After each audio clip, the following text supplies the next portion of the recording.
Okay guys, here's Math 3. Real quick topic on our snowy ice day here, a 3-hour delay.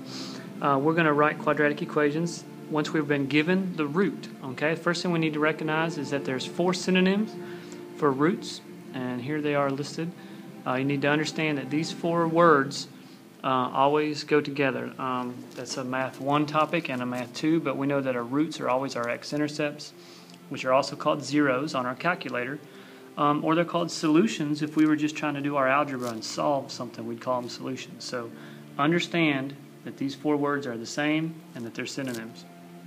What we're going to do is we actually have to skip ahead. We're skipping a section of solving first, and we're just jumping into this because of time.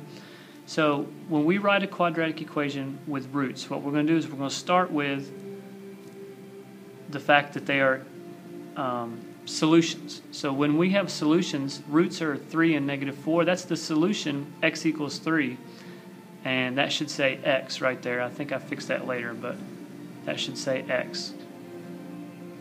X is -4. Okay? After that, we're going to try to figure out how to make these equations equal 0. So I can make the first equation equal 0 by subtracting 3 from both sides. I can make the second equation equal 0 by adding 4 to both sides. Okay? When I do that, I now have my 2 equations equal to 0. Well, I'm going to make those 2 into factors. So I'm going to take this and make them into factors so it looks like this. And of course, I hope you recognize immediately what you're going to do. After you have these set up as factors, you're just going to use your FOIL and multiply. And that gives us a quadratic equation, x squared plus x minus 12. Now I've got equals 0. If I wanted to put it in my calculator, I'd put equals y, and that would be the equation that gives me these roots.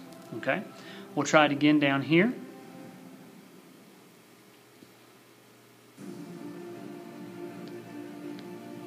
All right, I jumped ahead pretty fast on that one. But if you'll notice, I've got x equals -5. I take the root. And this one is already equal 0, so there's nothing to do on that one. When you add 5 to both sides, you get this factor, and then this one was already equal to 0, so there's the x. And then, of course, you recognize that you've just got a little distributive property. And you can see that the final answer here, x squared plus 5x. Okay? And if you were to graph this in your calculator, it would cross at -5 and at 0. Here's a slightly harder one with fractions, but we're just going to take care of the fractions. Alright, so the first thing I do is, of course, I write down my solution right there, but I'm going to get rid of the fraction. If I multiply both sides by the denominator, that will get rid of the fraction. Alright, so now I've got 3x equals 2.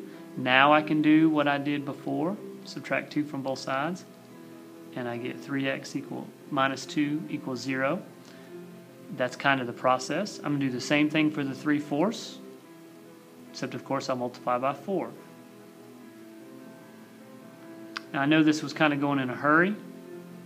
Don't want to waste your time, but I do want you to make sure you can hit pause as many times as you need to and go back and check this out. But once you know your 2 factors, you just multiply them out by FOIL, combine your like terms, and you're good to go. There are 8 problems down at the bottom of these notes. I do need you to go ahead and have those finished for me and ready to go for Monday. Thank you. Have a good weekend.